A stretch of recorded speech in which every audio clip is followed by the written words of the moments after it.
শেখ হাসিনা তো বাতিল মাল, সে গণদুশ্মন, এতে আমার কোনো কথা বলতে লজ্জা নাই, এবং তার সঙ্গে কাজ করেছি সেজন্য আমি অনুতপ্ত অবশ্যই। কিন্তু আমি ইতিহাস তো অস্বীকার করব না, আমি ইতিহাসকে বিকৃত করব না। অনেকেই তো আওয়ামী লীগ করেছেন।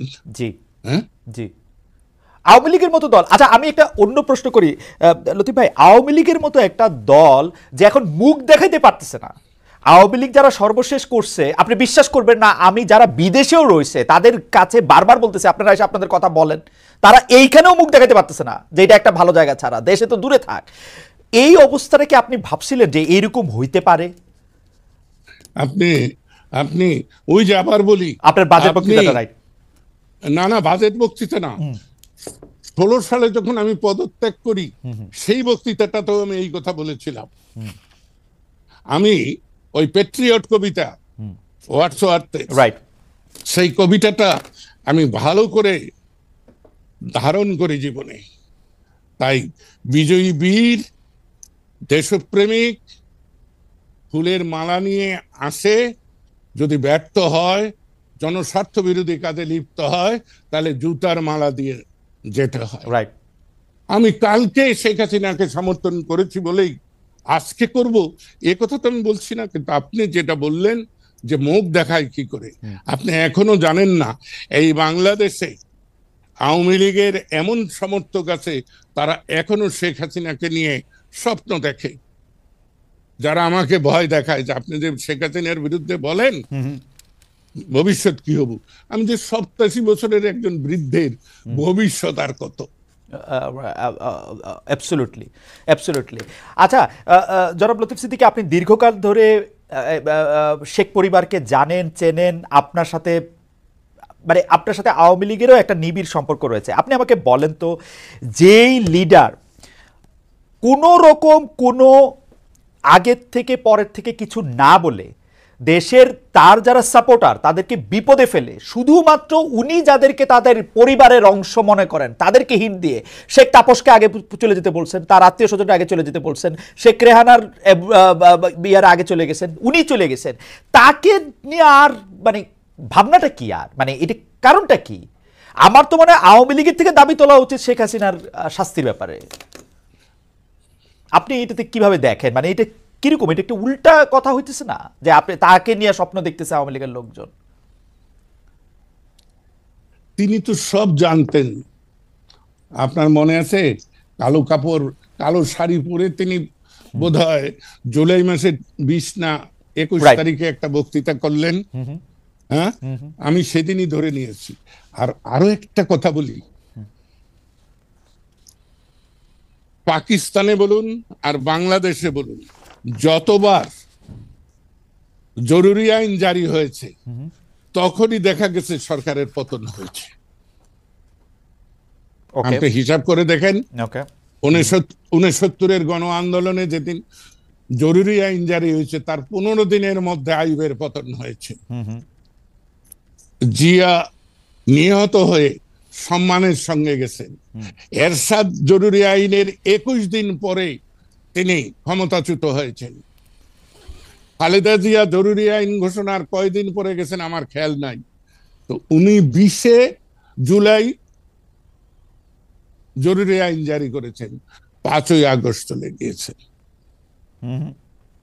ওকে ওকে, ইয়া লতিফ ভাই, আমি আমি আমি আমি আপনাকে অন্য প্রশ্ন আমার কিউ করা আছে, কিন্তু দর্শকদের একটা প্রশ্ন আপনাকে একটু যদি একটু আপনি জবাব দেন, সেটা হলো যে আপনি আওয়ামী লীগের ভবিষ্যৎ কি দেখেন? খুব সংক্ষেপে যদি একটু বলেন যে একটা আওয়ামী লীগের ভবিষ্যৎ কি আসলে। এ ব্যাপারে আমার স্পষ্ট অভিমত। মুসলিম লীগের ভবিষ্যৎ যা হয়েছে, মুসলিম লীগ পাকিস্তানের স্রষ্টা বলে দাবিদার, ভারত রাষ্ট্রের প্রতিষ্ঠাতা বলে কংগ্রেস দাবিদার, কংগ্রেসের আজকে যে অবস্থা হয়েছে, তাই বাংলাদেশ প্রতিষ্ঠার দাবিদার আওয়ামী লীগের একই ভবিষ্যৎ।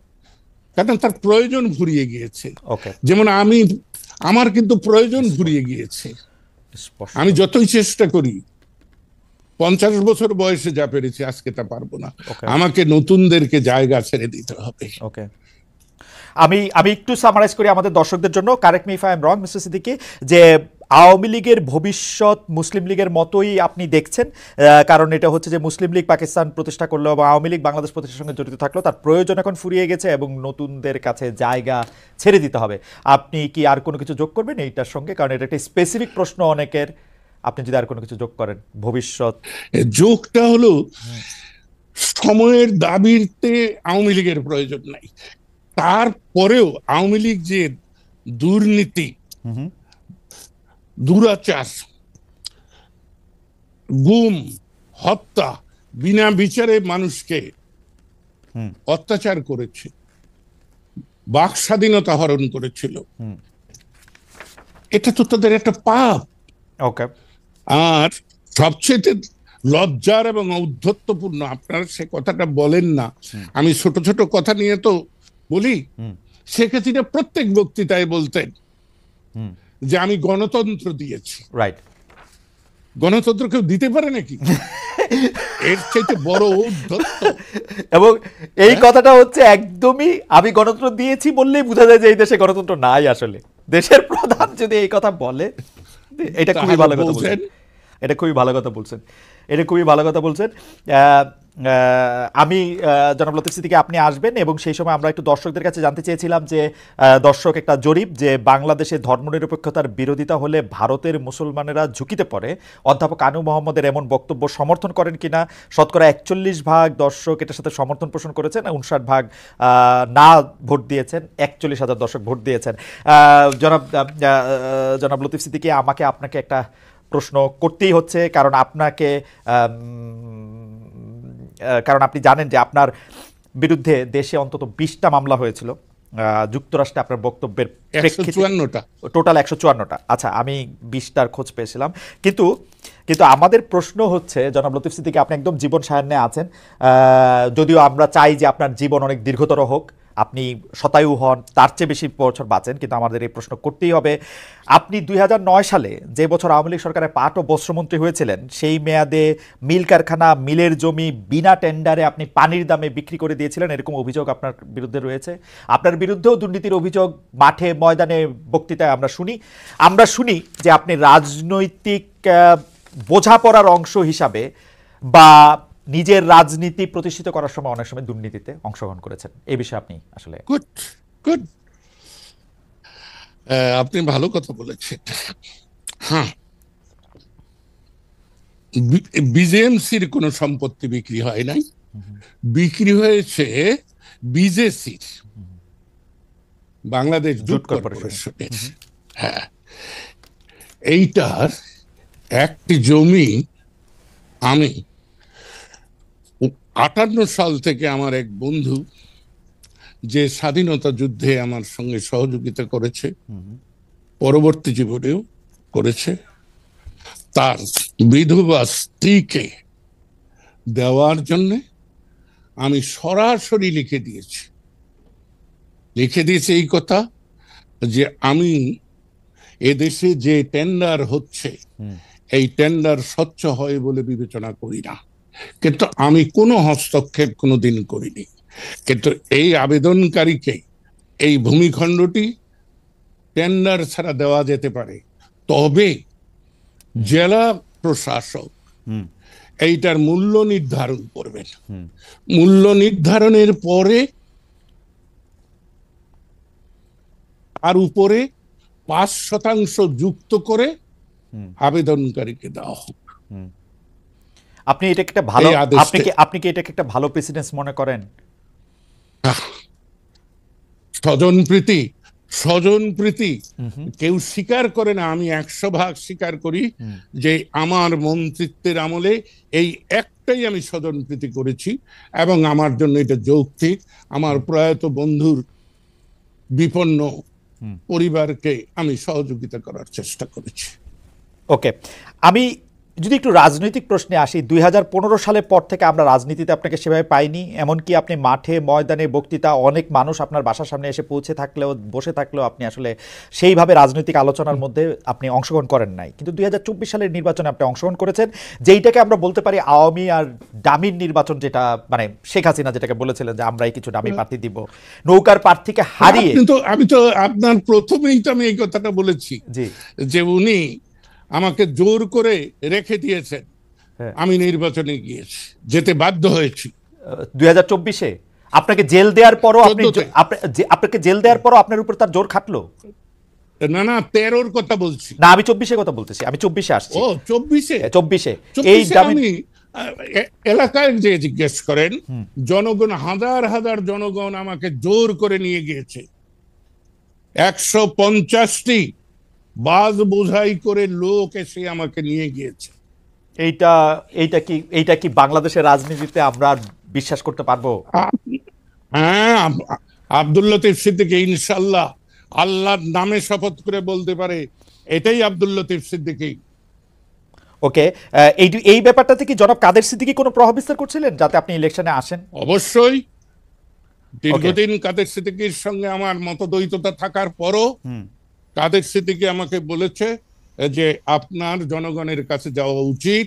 আওয়ামী লীগ আপনাকে যে অসম্মানিত করেছে সে প্রতিকার হতে পারে জনগণ যখন আপনাকে সম্মানিত করবে।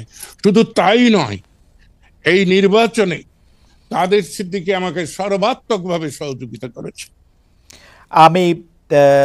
আমি একটা বাক্য বলি জনাব সিদ্দিকী, যে আমরা এই বাক্যটা 2024-এ মানে 2024-এর ডিসেম্বর থেকে যখন শেখ হাসিনা বললেন যে আমরাই একটা প্রার্থী দাঁড়া করাবো, তার মধ্যে থেকে আর কেউ যাতে এরকম না বলতে পারে যে প্রার্থী ছাড়া এরকম ইলেকশন হয়েছে, সেইটার পরে তো সেই সময় অভিযোগটা হচ্ছে এরকম, ক্ষমতার প্রভাব খাটিয়ে শেখ হাসিনা সরকার কাউকে জোর করে, কাউকে আর্থিক সুবিধা বা অন্য সুবিধা দিয়ে, প্রলোভন দেখিয়ে নির্বাচনে আনে। আপনি কি এই কয়টা ক্যাটাগরির কোনো ক্যাটাগরিতে পড়েন? মানে জোর করা, সুবিধা, অন্য সুবিধা? আমার সাথে কোনো, শুনেন, আমি যেদিন থেকে আওয়ামী লীগ থেকে বহিষ্কৃত হয়েছি তারপরে কোনোদিনই শেখ হাসিনার সঙ্গে আমার যোগাযোগ হয়নি এবং তার কোনো প্রতিনিধিও আমার কাছে আসেনি। আচ্ছা, আপনি যেদিন আওয়ামী লীগ থেকে বহিষ্কৃত হইলেন, আমি কিন্তু আপনার যে নির্বাচনী এলাকা বা আপনার যে জেলা, সে জেলাতে আমি অনেকবার সফর করেছি। আমি দেখেছি যে আপনার জনগণ আপনাকে আসলে কি চোখে দেখে।